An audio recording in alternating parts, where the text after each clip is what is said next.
বক্তব্যত কোৱা হৈছে ঠিক আছে আপুনি কৈ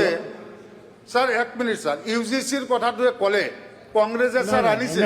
ঠিক আছে স্যার 2 মিনিট স্যার আপনি 2 মিনিট স্যার পিছত না পিছত মই থিয় বহি যাম মুখ্যমন্ত্ৰী ডাঙৰীয়া আপুনি কম মাননীয় অধ্যক্ষ মহোদয় শৰীয়তত কোৱা বুলি মই কোৱা নাই বেমাৰ আজাৰ হলে প্ৰথম পত্নীক তালাক দিব লাগে শৰীয়তে নোকোৱা কথা এটা আমাৰ বিধায়কসকলে কৈ আছে কোনে কৈছে ইয়াত ৰেকৰ্ড আছে মইতো ষ্টেটমেন্ট পঢ়ি আছো মইতো ইয়াত প্ৰত্যেকটো শুনিছো যে প্ৰথম গৰাকীৰ বেমাৰ আজাৰ হলে কোনে কৈছে কলেটো আৰু আচৰিত লাগিব স্যাৰ বেমাৰ বুলি কোৱা নাই কৈছো যদি ঢুকাই যায় প্ৰথম কথাটো ঢুকালে তেতিয়াহে যদি বাচ্চা আছে মালন নলম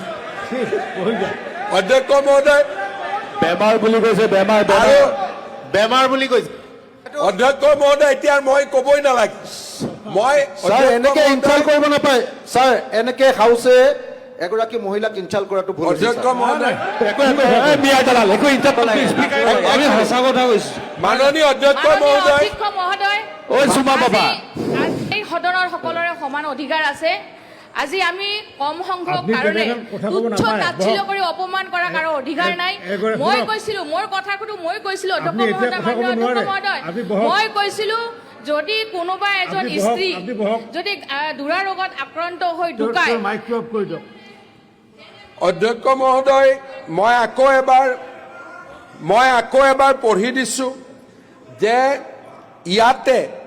ৱাজেদ আলী চৌধুৰী ডাঙৰীয়া জাকিৰ হুছেইন সিকদাৰ নুৰুল হুছেইন বেবী বেগম আব্দুল চৌহান তেওঁলোকে এমেণ্ডমেণ্টেই দিছে এইটো কথাৰ ওপৰত